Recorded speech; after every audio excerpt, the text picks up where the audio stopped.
Are we filming? I hope so. Just an apology to those who are going to be listening to this podcast rather than viewing. There are lots of visual cues in this podcast, but I completely forgot to describe in terms of audio what I'm holding up to the camera. So my apologies. I'll try and remember to do that in future, but it's just an oversight. Apologies once again. Are we filming? Yes, we are. So welcome to another, drumroll please, podcast. I haven't done one of these for a few weeks, as you know. But I feel the need to do this.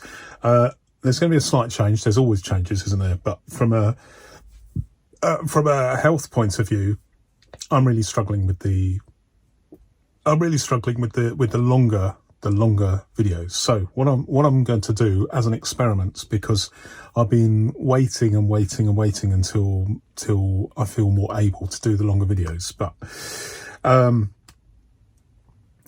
recently I've done 2 or 3 videos which I managed to get out eventually, but it's taken all day to do them because I've been like 20 minutes in and then I have run out of steam. So what I'm going to do as a little experiment here is I'm going to have little breaks, and then I'm going to cut those breaks out, join them all together, and hopefully that will not interfere with your enjoyment too much. I do enjoy doing things in one take, but at the moment that's not possible. So this is what I'm gonna do. Hope it finds favour with you, but let's crack on. So this is going to be a podcast where I'm answering or responding to comments that you have left me. So the first one, and it's all about this. Do you remember I, in a recent video, a few days ago, I talked about this binder that I acquired, and I love getting binders where they're full of inserts, and I was just talking about how I was using this one of my recent acquisitions, to describe how you could perhaps learn a great deal from the anonymous seller purely by the inserts they've left in their binder. And that was an interesting exercise, I think, and some of you have commented on that. So one of my channel members says it is interesting thinking about previous owners and what they use their binders for, or in this case, perhaps what they intended to use it for but never did. I acquired a well-battered Kensington, and the seller hadn't removed the contacts from it. I mean, this is really interesting. There were no private individuals in it, but a lot of organisations and companies that for sure told an interesting story. Likewise, it came with some plastic business card holders. These were empty, but the actual print on the cards had transferred over onto the plastic over time, so you could see who they had belonged to. It was like getting a small peek into someone's life, clearly not in line with GDPR. You'll have to Google GDPR. But it is what it is. Now, I think my channel member raises some interesting points there. I've never really considered the transfer of the print onto the plastic, the see-through plastic card pockets, if you like. But from now on, you just know that I will be holding it up to the light and seeing if that is the case with any acquisitions I have in the future. very interesting. There is a, I'm not going to do a mail time because I've already opened it. But I'm just going to do a review of a binder shortly, in a few days' time perhaps, where there were some really, really interesting things in the pockets. And I've seen photographs, I've seen addresses, I have seen all sorts of things. But what I have seen in this particular binder, which I will reveal to you shortly, is beggars belief. But we'll see. Good point. Okay, so we're still on this binder with all the inserts. And another of my channel members says, thank you for sharing this. It is absolutely fascinating. I really enjoyed the Cardiff maps. For some reason, I enjoy looking at maps and all things related to maps. I remember browsing atlas books at my school library as a kid. That binder looks chunky. With that many inserts in it, it's a good look. Now, I think that is an important thing because I know it's esoteric, but the aesthetics of a binder is something that, even though we're not going to admit it, perhaps, it is important. I think it's important how your binder looks. And I think this binder, with this many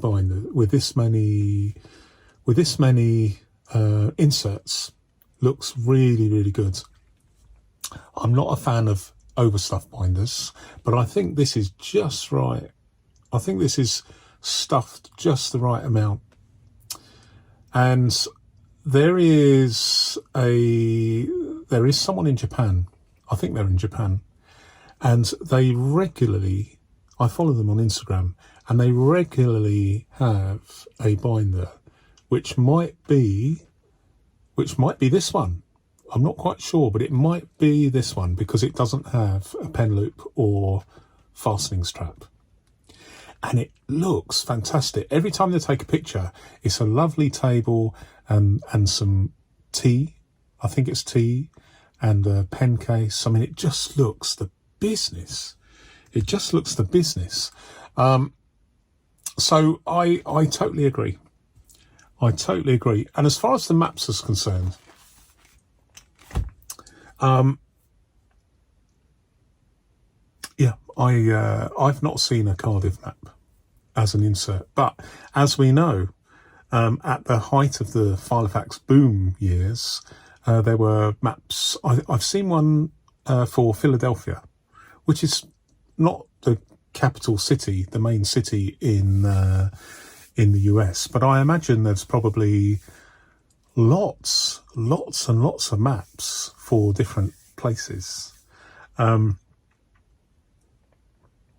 got me thinking, that because I am travelling backwards and forwards to this place that I'm moving to, I ought to maybe have a street map in. I'm using a Filofax Heritage as my moving house project. Filofax. I should have a street map in there. So I'm definitely going to print one out, cut it up, punch it, and put it in my project book. So yeah, I must admit I've never thought about maps from a Filofax point of view, but I mean I've been in the past a dealer of maps, going back to the 16th century. So I've bought and sold maps over many years. Not so much now, but I was working on a map the other day, this week, that was printed in 1712. I am fascinated by maps. In here, I have temporarily put the 2 packs of inserts that you would have received with your filofax. The first lot are dated 2005, and then the second lot are dated. Where are the others? I've got them in a. Where have I got them? I've got them somewhere. I've lost them. Anyway, the second lot were ones that I received with my. I probably put them back in the Malden box, the Filofax Malden, which I bought a few weeks ago from my local store, my W.H. Smith store. This channel member says, another channel member says, I found this extremely interesting. Thanks, Neil. I guess the inserts need to evolve as needs/wants change. I find it interesting that there never used to be graph paper inserts. Although I knew it, I just never thought about it. But graph paper is now very, very popular. It is interesting. As I explained in the video, it is interesting not just how the inserts that you receive reflect societal changes, but also the fact that you actually get an equally generous fill. You don't get the A to Z dividers anymore, fair enough. But you do get lined paper, which lined white paper, white blank paper, and grid paper. So these 3 things you did not get in 2005, but you do get today, or at least I got in my Malden. So interesting. Let me talk for a second about my Filofax heritage, which, as you know, I'm using as a project binder for my house move. This channel member, another channel member, says, by the way, it's not exclusively comments from channel members, but I am giving priority to channel members with regards to comments which may or may not feature in my podcast. So this is another channel member. I have a generic $37 binder from Amazon that suffers from the same ring problems. It annoys me. It annoys me regularly as it catches the pages. It's currently my only personal size binder. There's a statement there somewhere about the decline in production quality if Filofax's high-end products are frequently arriving with the same problems. Well, as reported, I have problems with these rings. I've also bought recently a Filofax Malden, which is in here. I'll put it back in the box. The same thing. Problems with the rings. Now, I'm just thinking about this. Let's just say, for the sake of argument, there's a chance in 100 that you're going to have problems with the rings. And let's just say you buy 2 Filofaxes and they both have problems with the rings. The chances of, if you've got a chance in 100 of having faulty rings in this one and a chance in 100 of having faulty rings in this one, then the chances of getting 2 binders within a few days of each other that have problems with both sets of rings, there's a chance in 10,000. So that's clearly not the case, is it? Now, I don't know whether this is a regular problem, because the thing is, on social media, people aren't going to say, look at this binder, I've got perfect rings. They're not going to do that. They're far more likely to say, look at this binder and the poor state of the rings. So we don't know. We don't know how many of these binders are affected by problems with the rings. But I have got typically I've got 100 binders. And I know that of the ones that I have with Krauss rings, there's never a problem. I know that certainly the two that I've bought recently, both of them have problems with the rings. These are filofax models. So I don't know.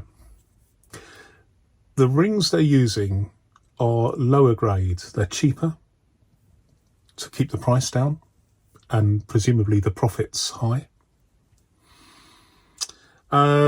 Every company needs to, it's a balance, isn't it? It's a balance between profits, affordability in the marketplace. You can't have filofaxes that are too expensive because people wouldn't buy them. But I know that the vintage binders that I have, the vintage filofax binders, there's never a problem with the rings. Never a problem with the rings. Krauss rings, there's never a problem with the rings. But it does appear to be a problem with modern filofaxes.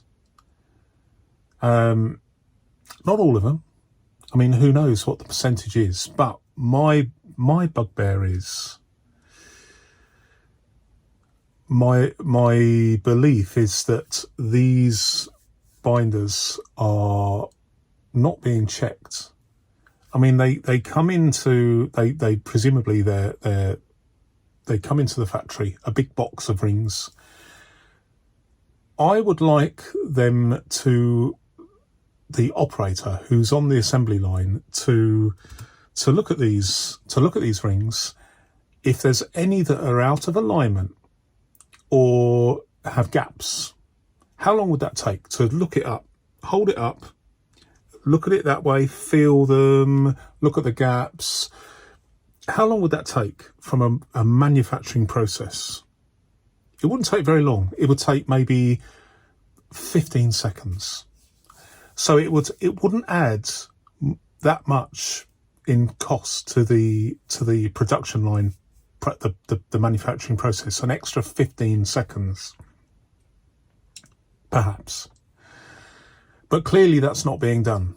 Clearly faulty rings are being used to manufacture filofaxes, which then don't get looked at again until presumably they don't get looked at again, because if there was anyone in the production chain, the logistics chain between the factory and the consumer, if there was any middle stage where people got it out the box and had a look at it, they would also see problems with the rings. So I don't think anyone's checking them at all. And I think that's okay for disposable items. For instance, if you buy a pair of jeans, a cheap pair of jeans, there's a company in the UK called Primark that make very, very cheap clothes and shoes. I was with my daughter. I was accompanying my daughter. Primark is not where I buy my clothes. I'm not a snob, but it's mainly women's fashion, I think, really.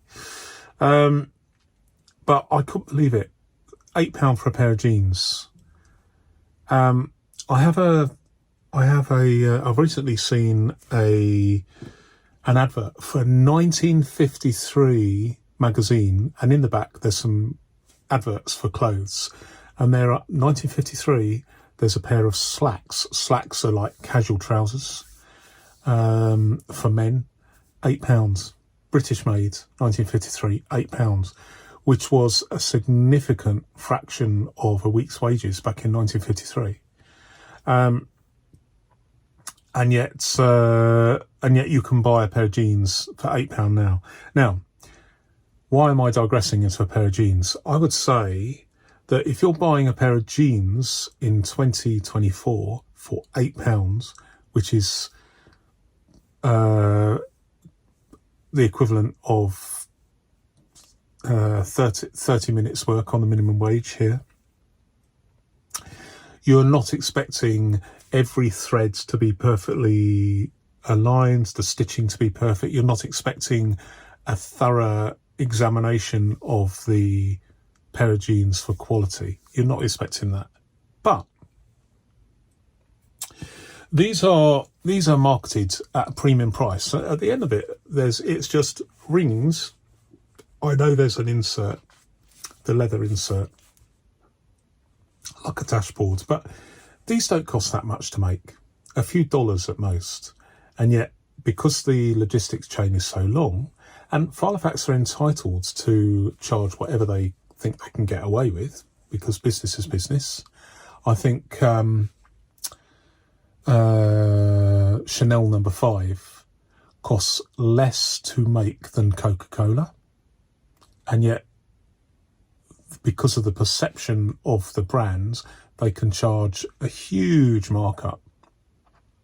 And I think that's the same with filofaxes. Because of the perception of the brands, they can charge far more than might reasonably be expected, given the fact that these are so cheap to make in the Far East, relatively speaking. I just think if I could change one thing about Filofax, it would be to either use Krauss rings, which are absolutely bulletproof or near as close to bulletproof as possible, or carry on using these cheaper ones, but make sure that the quality assurance, the QA, or quality control actually exists. I wouldn't say improve it. I'll go so far as to say actually is introduced, because clearly, if there was quality control, because these get put in a nice little box and then inside another box, and the packaging is lovely, it is highly unlikely in this form that the rings are going to be damaged. So they go into the boxes at the factory with faulty rings, and it almost beggars belief that there might be an expectation that the customer at the other end is not going to spot the faulty rings, and they don't.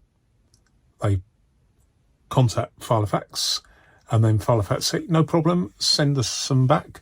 And then sometimes I have read that they then send out a second binder to that person, and that binder also has faulty rings. So there does seem to be something lost there.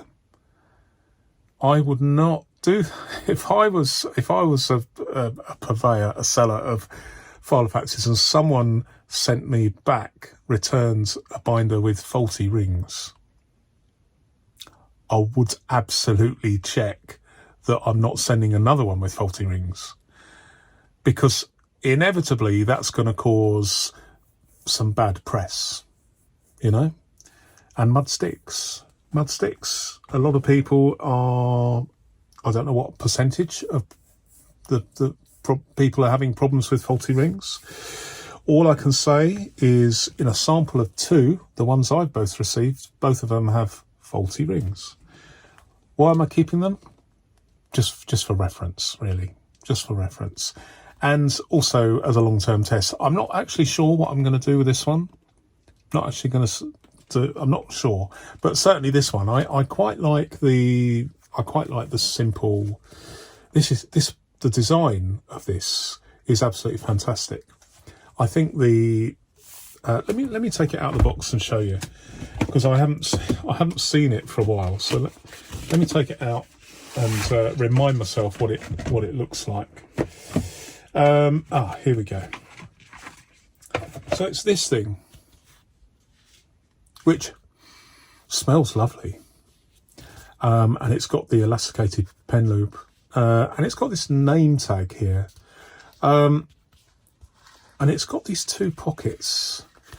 I'm not sure. I mean, I'm not sure what the purpose of this is.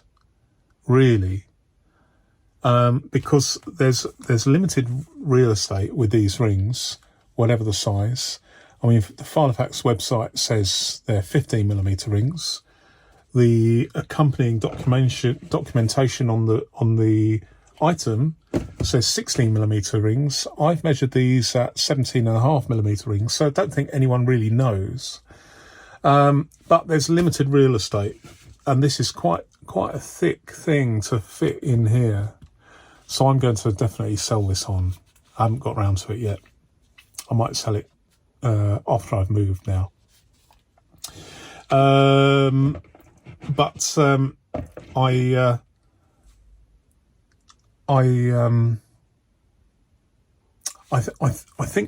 think really the big thing, the one thing that Filofax can do to improve things is to just sort out the problem with the rings. And I say no more. I'll probably talk about it frequently if I get the chance over the next few months, maybe, or years, hopefully. But I'm just so disappointed that I can get a binder, and okay, I got it at a discount, but just because I got it at a discount doesn't mean that I am satisfied with faulty rings. I'm actually having to use this upside down because one of the rings is really bad, and so it's just easier to use it upside down. It doesn't catch so much when I turn them at the top by having it's gappy and misaligned. That's a little bit misaligned. That one's okay. That one's okay. That's a bit misaligned. That's okay. Oh, that's a bit misaligned.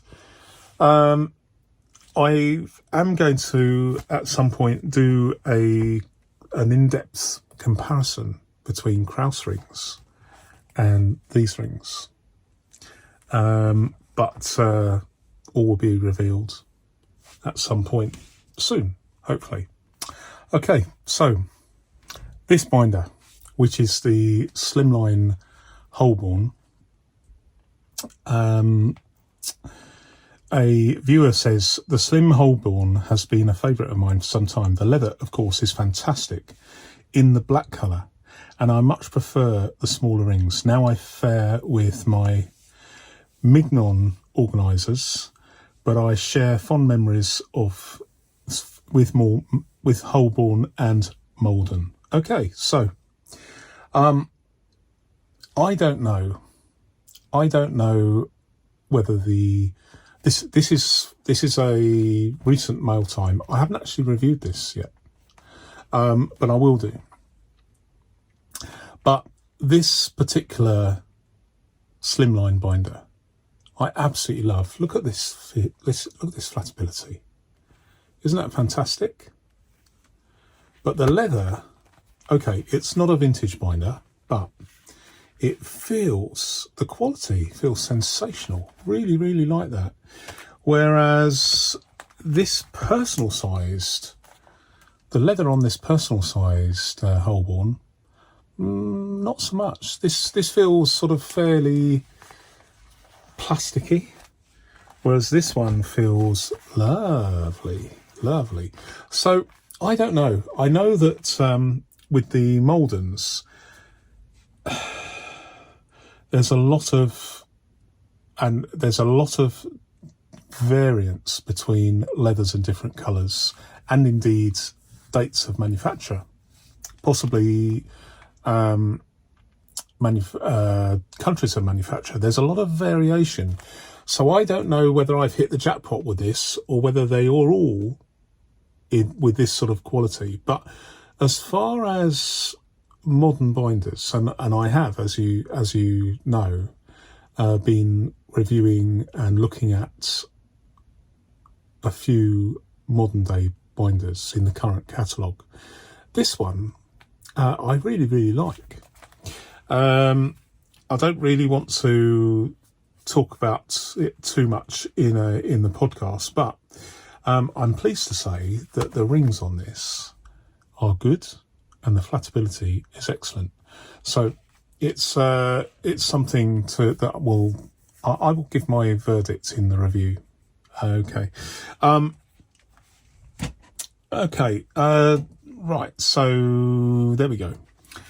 Okay. So this is an interesting point that another channel member makes. And they say, possibly an unpopular opinion, but the pen loop on the Heritage Flyleaf looks completely non-functional. The leather goes right through half of the pen loop real estate.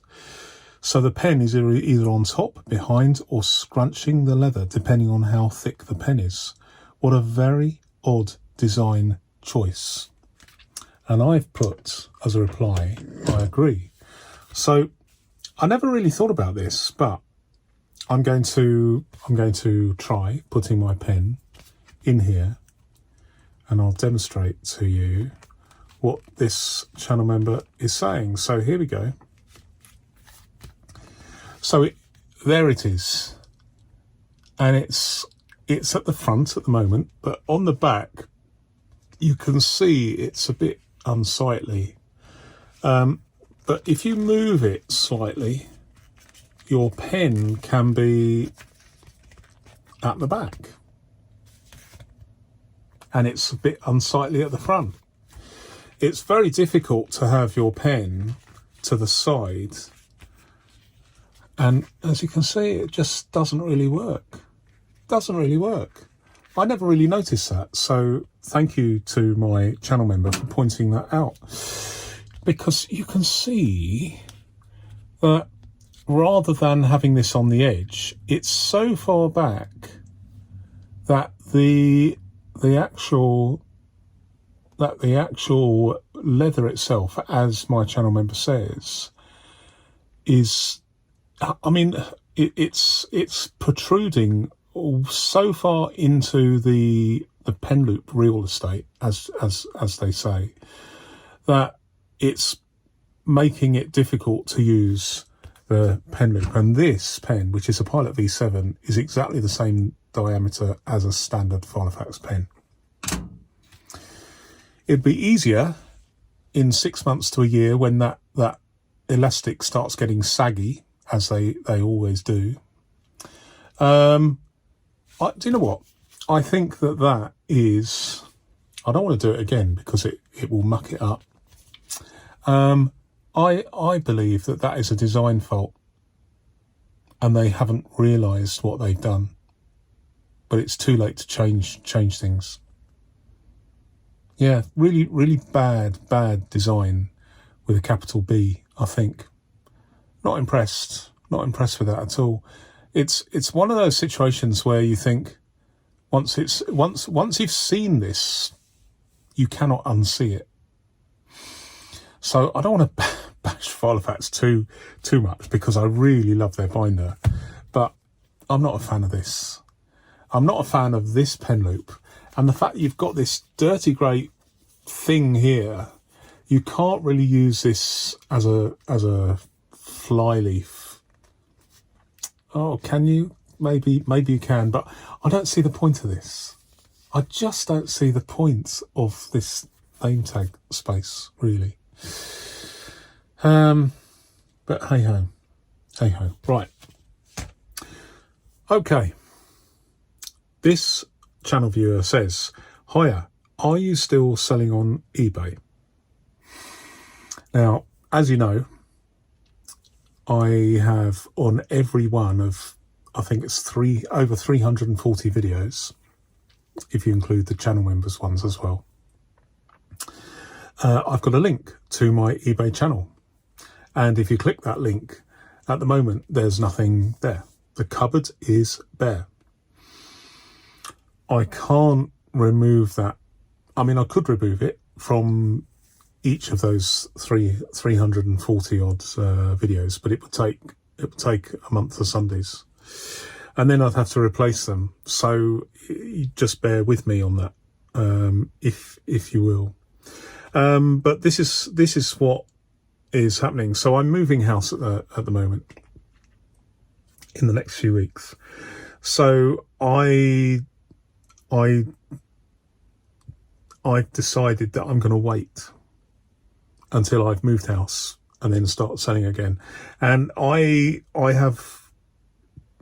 likely to sell quite a few in the run up to over the next few months and beyond, God willing.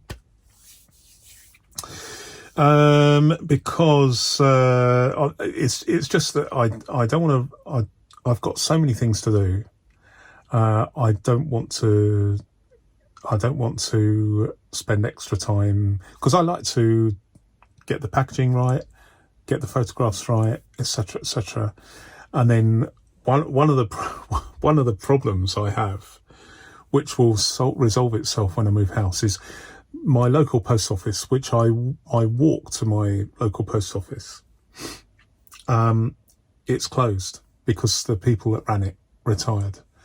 No one else wants to take it on. There's a big problem with post offices in the UK at the moment, because there has been, you'll have to Google the UK post office prosecutions. So there was a fault with the Horizon software, which is made by Fujitsu. And there were lots of prosecutions made in error. And it's the subject of perhaps the biggest compensation scheme. It's likely to become the biggest compensation scheme ever in UK history, to recompense people that have lost their savings, in some cases lost their lives through suicides, in some cases they've been to prison, they've lost their homes, they've lost in some cases their relationships. So this is a really, really big issue, and because of this, not many people are willing to take on a post office contract.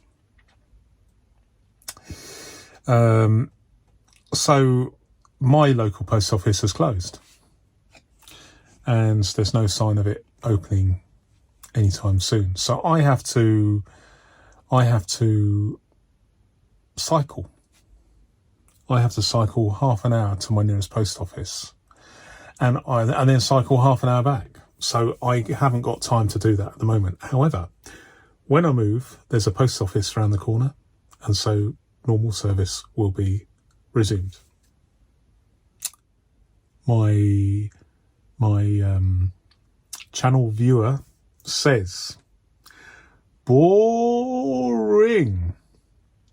And they were talking about my long version of the review of my Vanderspec, where I waxed lyrical about the quality of this binder, which I have decided is close to sensational. And there were quite a few digressions in there, I'm sure. So clearly they found it boring. Okay, I get that. The majority of viewers, I suspect, are okay with that. There have been 4 or 5 that have felt compelled to tell me that it wasn't a good experience for them. I have, as you know, started making for instance, starting with this one actually. I've done a long version and a short version. The short version is less than 3 minutes, I think. And the long version, I think, is about 45 minutes or thereabouts.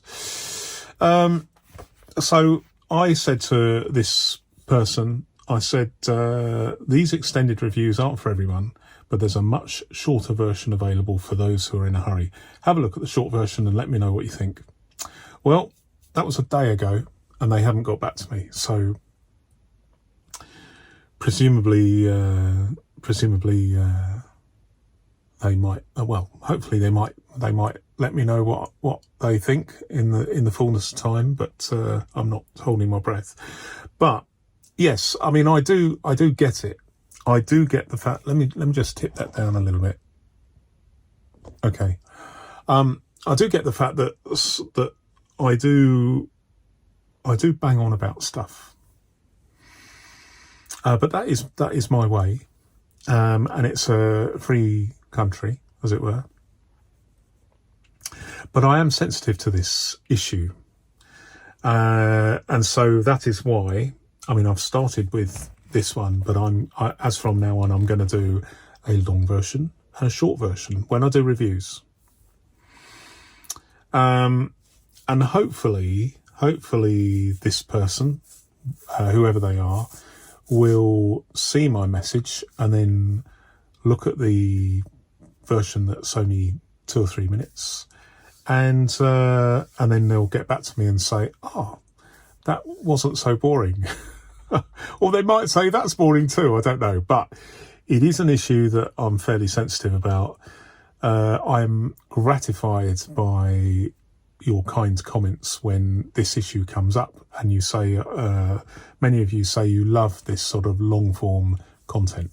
Although in this particular one, I'm because of my health today, I'm it's slightly truncated because I'm having a bit of a breather in between each segment. But I haven't done that before, so we'll see whether it works out all right. Okay, so just looking at what you would have got in your filofax, what it came with in 2005, 19 years ago, compared to today. One of my channel members, another channel member, says, "A very interesting comparison. Thanks for sharing. Do you remember what you got in your original Sherwood?" Have I got my original Sherwood here? Yes, I do. So this is my original Sherwood. I've got several Sherwoods, and I rate the Sherwood very highly. So when they come up on eBay at the right price, because some go for ridiculous prices, but it does appear there's plenty of Sherwoods about. It's not like the mythical Guildford Mini Extra Slim that's as rare as hen's teeth. These seem to be sort of fairly common, and as a result, they're fairly cheap to buy. If any of you, this is a good point, if any of you are disenchanted by the ring quality with a modern binder, take a chance on one of these Sherwoods. Look closely at the photographs, make sure they're okay, the rings are okay. But I've used this virtually every day for over 30 years now, and the rings are fine. The rings are actually absolutely fine. Now, just answering the channel member's question, I say, sadly, I can't remember what was included in my 1993 Sherwood, although I do remember that it came with the standard 6 annotated dividers. And those are, let me get these out there, those are these ones here. So you get the diary, notes, projects, information, finance, and what's the last one? Addresses, there we go. And I do remember that it had those because for a little while, because it was my only filofax, I rigidly adhered to what filofax deems the right way to use a filofax. But I after about a year or so, I changed, and the way I changed was just put a sticky label on top of these, and I rearranged them and used them for other purposes. But I can't exactly remember what diary I had, or what inserts I got. I can't remember. If I'd known I was going to be asked this question 30 years later, I would have taken steps to make a note of what I had and leave it in the back of my filofax. A channel viewer says, "I love my VDS or Vanderspec." And they say, "I have the same colour. Enjoy. I would really enjoy a vintage filofax, but I have a hard time finding them. have you tried an A6 size binder? Now, I'm not sure what they mean by A6. They may mean pocket size. Well, I sometimes use A6 paper in a personal size binder. Works very well because I don't use dividers, or very, very rarely. So I suppose I use quite often mini size binders, and I use A7 paper, cut to A7. I very rarely use a pocket size. That's perhaps for me the size that I use least. I'm mainly using personal size, A4 and mini, and very rarely A5 and pocket. But I have used all 5 sizes. As far as having a hard time finding a vintage filofax, well, I personally think that the key is to just set up an email alert. On eBay, and it comes up. Now, it's all very well for me talking about finding filofaxes on eBay UK, because there's more filofaxes here than there are in America or other countries perhaps, but they are available. There are difficulties at the moment because many sellers, including myself, after the rules pertaining to VAT and import duty were changed back on the 1st of January 2021 for the UK and 1st of July 2021 for the EU. There are fewer people willing to bear that extra cost. It's just a real mess, but you never know. The UK is not in the UK now. We have a new government as of a few days ago. So they might recognise that this is a problem for trade, and they might see it as an opportunity to increase the amount of revenue coming into the UK to help our balance of payments.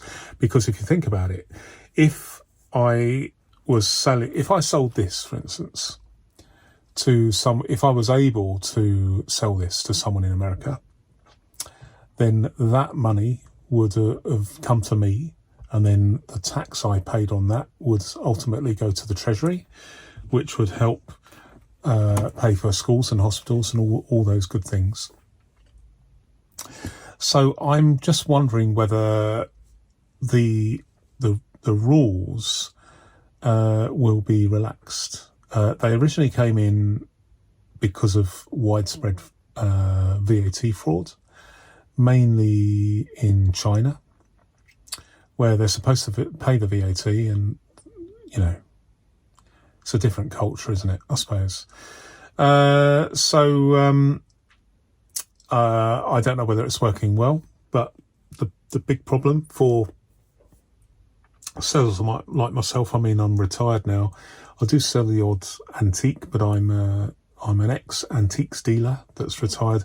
I used to sell more things abroad than I did in the UK. All over the world, I used to sell. And that came to an end immediately. The rules were changed on the 1st of January 2021. So 3.5 years now without selling anything abroad.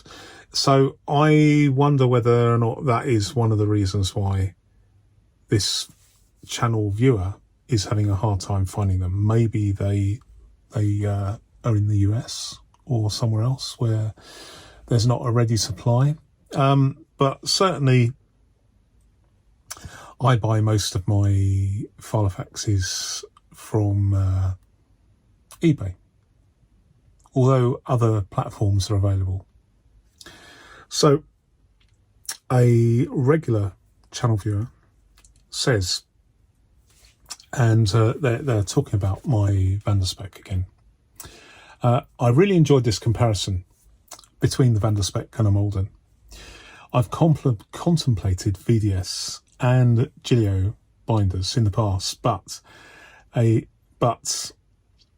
alack and alas, I already had filofaxes and other binders, so I couldn't justify the purchase. I'm not sure which I'd choose in your hypothetical. I might be shallow enough to go with the filofax brand name. I think you showed they're both fantastic. The only solution is to search for a deal on the secondary market and get both. I also agree that the bright lining helps to see things better in a bag or pocket. Thanks for sharing. And I'm struggling with talking, so I'm going to make this my last one. But it is a tricky thing. It depends on the cost, the price you can find. So I bought the Holborn for £52 in my brand new in my John Lewis store. Would I have wanted to pay? I mean, I just accept that it's a budget binder. I accept the problems with the rings as just normal for filofax, or at least for me anyway. I may only be the only person. I may have just been unlucky. Maybe the next 2 or 3 binders I buy from Filofax will have perfect rings, but that's not my experience. Having recently started purchasing new filofaxes from the current model range, but I think the big thing is a price, and obviously whether or not you want to have one binder or several. Don't know. It's really difficult. One thing the channel viewer mentions, and she agrees, that having a black interior of a pocket is not conducive to finding small things. So she agrees that it would be better to have a bright colour. And this is important because the lady commenting, you'll have to find her comment, actually has a YouTube channel. I recommend you watch it. Handbags, bags for ladies is obviously not my thing, but I follow this channel member because she's very entertaining. So you ladies out there, if you haven't come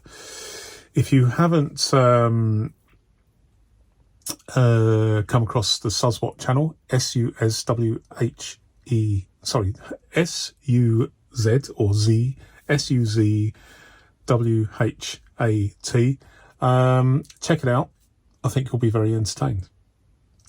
Great. It was fun to watch.